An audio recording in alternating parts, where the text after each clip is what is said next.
Paediatrics का मतलब क्या होता है?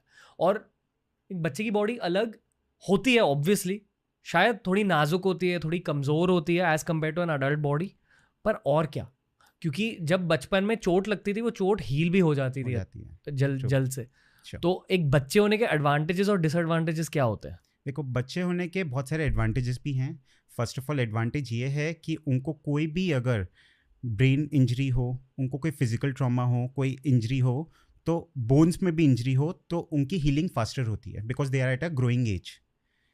डिसएडवांटेज ये है उनकी इम्यूनिटी अभी उतनी डेवलप हुई भी नहीं होती क्या है। होती है इम्यूनिटी? इम्यूनिटी उनका सिस्टम अभी डेवलपिंग स्टेज में होता है। मतलब कीटाणु से फाइट करने की काबिलियत। Yes, specifically at a newborns में भी अगर आपको कोई इन्फेक्शन रहता है तो they need urgent treatment, otherwise it can lead to mortality. उससे बच्चे की मौत भी हो सकती है अगर आपको न्यूबॉर्न बेबीज में इन्फेक्शन ट्रीट ना करो तो। So it is that dangerous. क्यों? क्योंकि न्यूबॉर्न्स में इम्यूनिटी ऑलमोस्ट नील रहती है। इन्फेक्शन मतलब जुकाम भी? सिंपल जुकाम भी न्यूबॉर्न में धीरे धीरे नीचे निमोनिया कर सकता है क्योंकि उनकी इम्यूनिटी इतनी स्ट्रांग होती नहीं है। But as the child grows, जैसे जैसे बच्चा बड़ा होता है, उनका इम्यून सिस्टम डेवलप होता है। They are expose to more and more viruses, they are expose to more and more bacteria, and they get vaccines also, and then they get immunized, then they Okay. get immune to those bacterial and viral infection, and then their body gets strong. Okay. अक्सर जिन parents के दिमाग में बहुत ज़्यादा tension होती है एक बच्चे की कंडीशन को लेकर, वो टेंशन डेफिनेटली उनके खुद के स्ट्रेस की वजह से हो रही है, पर ऐसे केसेस में क्या हो रहा होता है बच्चे में? इतनी टेंशन क्यों? क्योंकि उनके लिए पूरी लाइफ है उनका बच्चा, वो सब कुछ कर सकते हैं अपने बच्चे के लिए। अगर बच्चों को बुखार भी अगर 3 दिन से ज़्यादा रहता है तो पेरेंट्स बहुत टेंशन में हो जाते हैं, और कोई प्रॉब्लम तो नहीं है। खुद पे फीवर हो, चाहे वो 10 दिन भी हो, पेरेंट्स को इतना प्रॉब्लम नहीं होता है, वो अपना दवाई लेते हैं। बट बच्चों में अगर फीवर थोड़ा सा भी प्रोलॉन्ग हो जाए, हाई फीवर हो, कुछ प्रॉब्लम हो, पेरेंट्स बहुत जल्दी स्ट्रेस आ जाते हैं। क्यों? क्योंकि एक तो उनका ब्रेन भी इतना मेच्योर नहीं होता है। जी। तो अगर फीवर भी हाई फीवर है तो they are at risk of fits आना, क्योंकि फीवर जो होता है वो कई बार दिमाग में चढ़ जाता है बच्चों को, दौरे पड़ते हैं। तो they are at risk of febrile seizure till the age of 5 years। मतलब अगर बॉडी के अंदर बुखार ज़्यादा हो गया तो दौरे पड़ सकते हैं up to the age of 5 years usually. और ये नॉर्मल चीज़ है? बिल्कुल नॉर्मल है और ये बहुत कॉमन है। एंड अच्छी बात है, ये वाले जो दौरे होते हैं जो फीवर से आते हैं, ये यूजुअली बच्चा जैसे बड़ा होता है उनका जो ब्लड ब्रेन बैरियर होता है वो स्ट्रांग हो जाता है, तो फीवर के साथ फिट्स आना यूजुअली 5 years तक ठीक हो जाता है।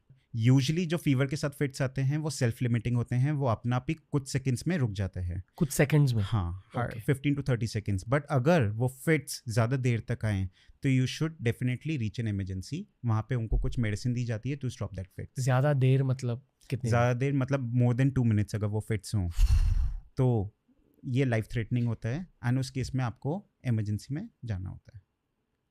एक दौरे की फीलिंग क्या होती है? दौरा बेसिकली बच्चा अनकॉन्शियस हो जाता है, बच्चे को इन्वायरमेंट का नहीं पता होता है, दांत को क्लेंच करता है, हाथ पैर टाइट कर लेता है ऐसे। एंड इसमें 2-3 चीज़ें जो पेरेंट्स गलतियां करते हैं वो चीज़ नहीं करनी चाहिए। नंबर 1, दौरे के दौरान बच्चे को सीधा ना लेटाएं, उसको करवट करके लैटरल पोजीशन में लेटाएं।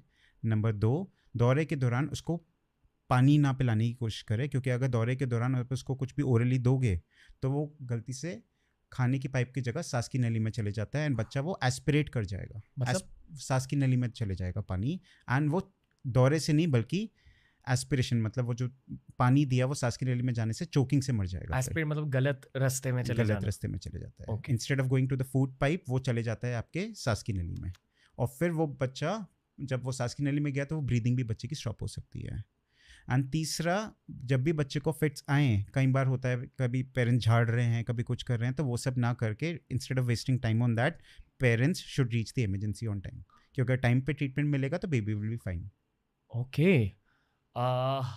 जब हम लोग बच्चे थे तो इतने प्रॉब्लम्स थे? प्रॉब्लम्स थी, बट इतनी नहीं थी जो अभी लास्ट 10 years में हुई हैं। अब ज़्यादा हो चुके हैं? बहुत, almost like 4 times। Almost 4 times? हाँ, एनवायरनमेंट की वजह से? environment, and majority of the diseases are lifestyle diseases। genetics is also playing a role। जो डाइट चिल्ड्रन आर हैविंग उसका काफ़ी इम्पैक्ट हुआ है, जो इन्वायरमेंट में बच्चे रह रहे हैं उसका काफ़ी इम्पैक्ट रहा है। ओके।